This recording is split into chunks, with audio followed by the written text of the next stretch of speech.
नमस्कार, मेरा नाम प्रशांत है और आप देखना शुरू कर चुके हैं डेली लाइन का डेली डिस्कशन शो। और डेली डिस्कशन शो में चर्चा उन 3 सीटों की जिनको लेकर के लगातार मंथन चल रहा है। कार्यकर्ता, स्थानीय जो वोटर्स हैं, जो लोग हैं, जो पार्टियों का कैडर है, वो एक तरीके से प्रोटेस्ट की मुद्रा में है। पदाधिकारी लगातार बैठकें कर रहे हैं, उनसे फीडबैक लिया जा रहा है। मैं बात कर रहा हूं अमेठी, रायबरेली और कैसरगंज लोकसभा सीट की। कैसरगंज लोकसभा सीट पर भारतीय जनता पार्टी की तरफ से अनिर्णय की स्थिति बनी हुई है। हालांकि अपुष्ट खबरें ये बता रही हैं कि ब्रजभूषण शरण सिंह के छोटे बेटे करण को टिकट दे दिया गया है या हाँ कर दिया गया है, लेकिन इसका अभी तक कोई ऑफिशियल, कोई आधिकारिक ऐसा कोई बयान नहीं आया है, ऐसी कोई लिस्ट नहीं आई है। सेम चीज अमेठी में है और रायबरेली में है।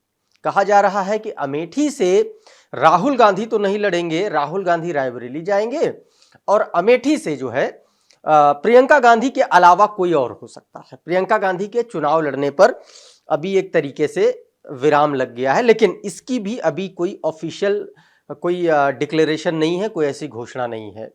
तो सवाल यह उठता है कि जब कल नामांकन का आखिरी दिन है और अब मुश्किल से 24 घंटे का वक्त बचा है, 5वें चरण में मतदान होना है और नामांकन के लिए समय नहीं बचा है, ऐसे में ये 3 चेहरे और ये 3 सीटें किस करवट बैठेंगे चुनाव के बाद, आज चर्चा उसी पर करेंगे। हमारे साथी, हमारे सहयोगी अभिषेक पांडे जी हमारे साथ मौजूद हैं। अभिषेक भाई, बहुत बहुत स्वागत है एक नए डिस्कशन में।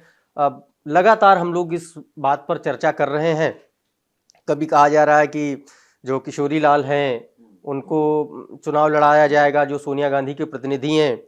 एक खबर आई कि राहुल गांधी के जो वकील हैं, जो नामांकन का सारा काम देखते हैं, वो रायबरेली आ चुके हैं। दूसरी तरफ अमेठी में लगातार मांग की जा रही है, वहां के जो स्थानीय पदाधिकारी हैं कांग्रेस पार्टी के, राहुल गांधी को लेकर के।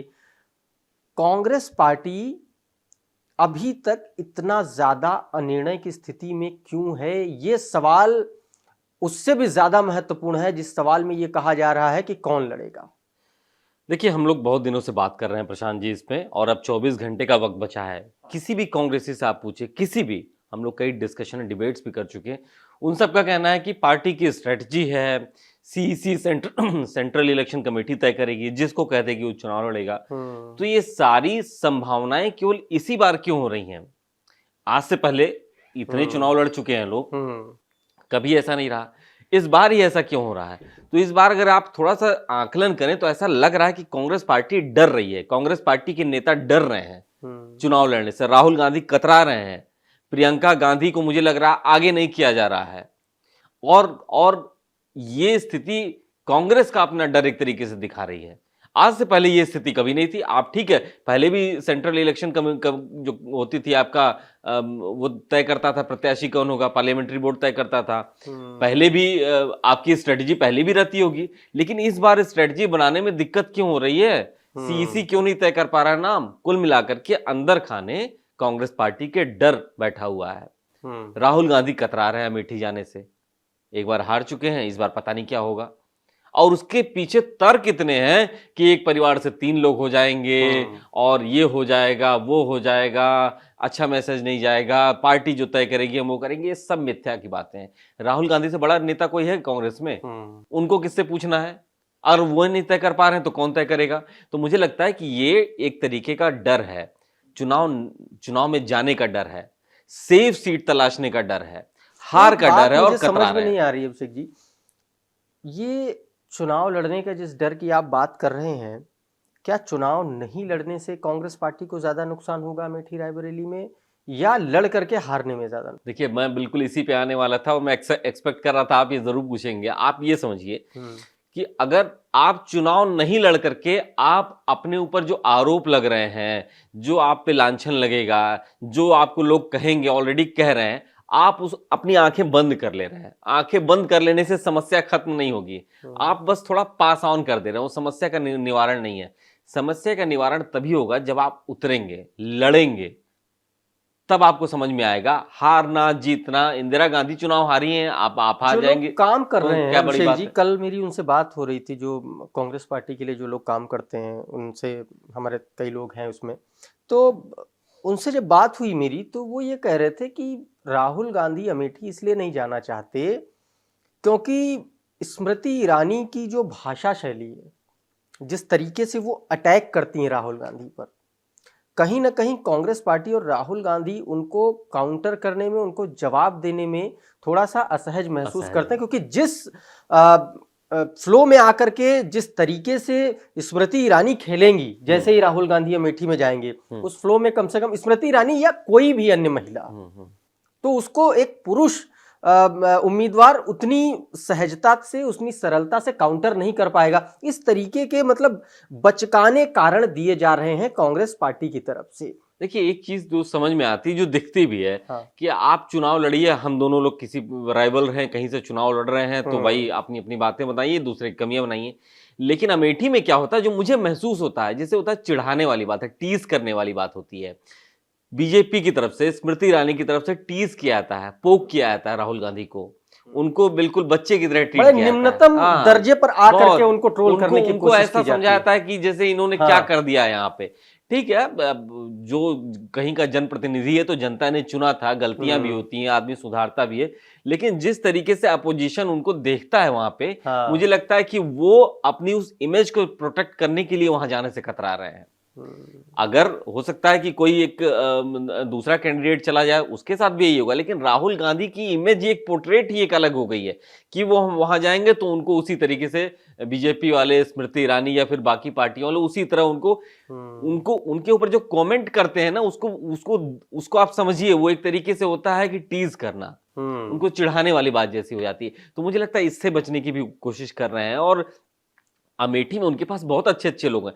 मुझे लगता है कि राहुल गांधी आज के समय में नरेंद्र मोदी के समकक्ष अगर कांग्रेस किसी को दिखाती है तो राहुल गांधी हैं। ये भी एक वजह हो सकती है कि भाई हम स्मृति ईरानी के सामने क्यों अपने आप को दिखाएं, उनसे क्यों लड़ाई दिखाएं, जब हमारी लड़ाई बड़े आदमी से है। अमेठी में दीपक सिंह, बनारस से लड़ जाइए भैया, बनारस से भी तो आप नहीं लड़ रहे तो हो। और खतरा, आप वायनाड भाग गए सीधे।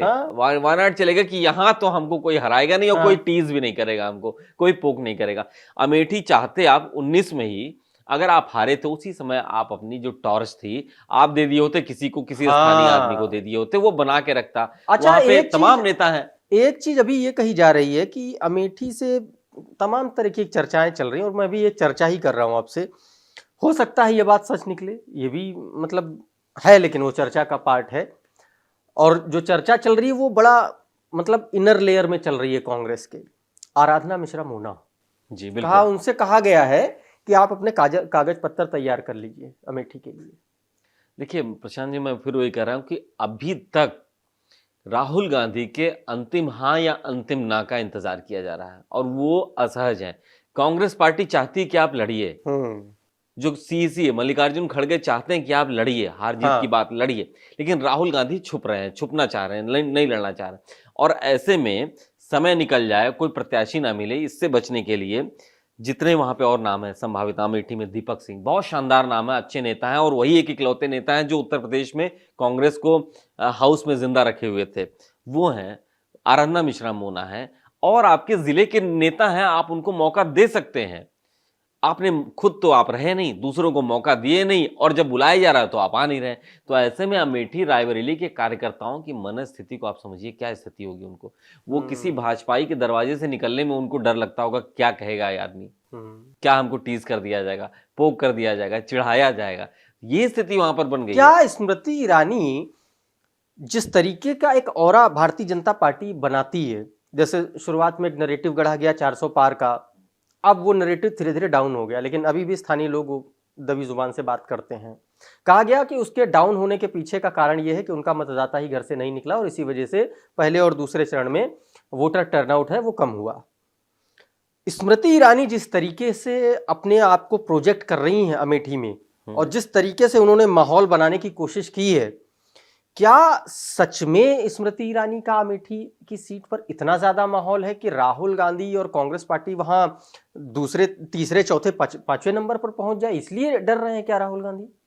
नहीं, आप देखिए 5 साल तक रेस में आप अकेले थे, कोई था ही नहीं, आप ही दौड़ रहे थे, और जो लोग मैदान से बाहर हो गए थे उनको आप चिढ़ा रहे थे। कोई था ही नहीं, अभी भी नहीं है।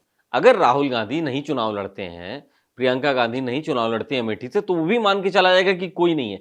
तो स्मृति ईरानी के लिए ओपन फील्ड, एक तरीके से निर्विरोध चुनाव उनका फिर से हो सकता है। जब कोई मिल ही नहीं रहा है, प्रत्याशी नहीं मिल रहा, अगर राहुल गांधी आते हैं तभी मुकाबला स्मृति ईरानी के लिए टफ होगा, अदरवाइज बिल्कुल टफ नहीं है। ओपन फील्ड 5 साल तक थी, उन्होंने मौका दिया, काम किया, ये लोग आए नहीं वहां पे, तमाम योजनाओं का लाभ लिया, मोदी का चेहरा है उनके पास, अच्छी वक्ता हैं, और वहां के कार्यकर्ताओं के पास विकल्प नहीं है, ये भी एक बात है। तो वो करेंगे क्या? वहां के नेता, जो अमेठी के लोगों के पास विकल्प नहीं है, उनको स्मृति ईरानी को चुनना है या फिर जो और नेता हैं जो कभी कभी दिखाई देते हैं। तो ये दिक्कत है अमेठी के लोगों के साथ। अगर राहुल गांधी, प्रियंका गांधी अमेठी नहीं जाते हैं तो बीजेपी वहां से फिर से एक बार स्मृति ईरानी के लिए कोई रोकने वाला नहीं है। अच्छा, एक और आखिरी सवाल हम आपसे पूछेंगे।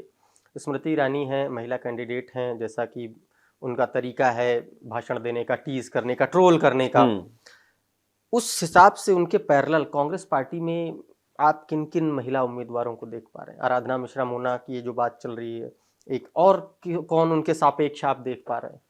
देखिए, 2019 में आप पूछे होते तो बहुत सारे लोग थे, लेकिन 19 के बाद से स्मृति ईरानी ने अपना कद जो है भाजपा में बहुत जबरदस्त, कद की बात नहीं कर रहा बढ़ा लिया मैं, सिर्फ उनकी वाक्पटुता, उनके the way she is talking, और जो ट्रोलिंग की बात होती, उनको टक्कर देने के उस लिए तरीके से, उस वाले सिनेरियो में तो आप सुप्रिया श्रीनेत को भेज दीजिए, बस मामला बराबरी का हो जाएगा। मुझे लगता है स्मृति ईरानी को चुप होना पड़ेगा फिर वहां पे। तो अगर आपको ये अच्छा आइडिया, अगर कांग्रेस के लोग देखें तो ये करें, ये ट्राई करें। आप सुप्रिया श्रीनेत को आपने महाराजगंज से टिकट नहीं दिया, आप दे दीजिए ना, क्या दिक्कत है? महिला और वो उनके ऊपर भारी रहेंगी। तो आप समझिए बड़ा इंटरेस्टिंग हो जाएगा, लेकिन मनोरंजन पूरा होगा और ठीक ठाक होगा। मुझे लगता है कि लोग याद रखेंगे इसको, बनारस से ज्यादा इस सीट की चर्चा होगी और याद रखेंगे इस चुनाव को फिर हमेशा के लिए। हो सकता है प्रशांत जी, हम लोग बात कर रहे हैं, कुछ भी हो सकता है। अगर ये हो गया तो हम लोग फिर इस पे बात करेंगे। ठीक बात है। तो कुल मिलाकर के अमेठी रायबरेली की अभी तस्वीर क्लियर है नहीं, लेकिन तमाम सारे लोग हैं जो लाइन में लगे हुए हैं। कहा जा रहा है कि स्मृति से टक्कर लेगा कौन? राहुल गांधी जवाब दे नहीं पा रहे हैं, तो महिलाओं की तरफ से कौन होगा और रायबरेली सीट से कौन लड़ेगा? आपको क्या लगता है? हमारे कमेंट में ज़रूर लिखिए, और ये वीडियो आपको कैसा लगा ये भी ज़रूर बताइए। हमारे प्लेटफॉर्म को आप सब्सक्राइब कर लीजिए, नाम है डेली लाइन।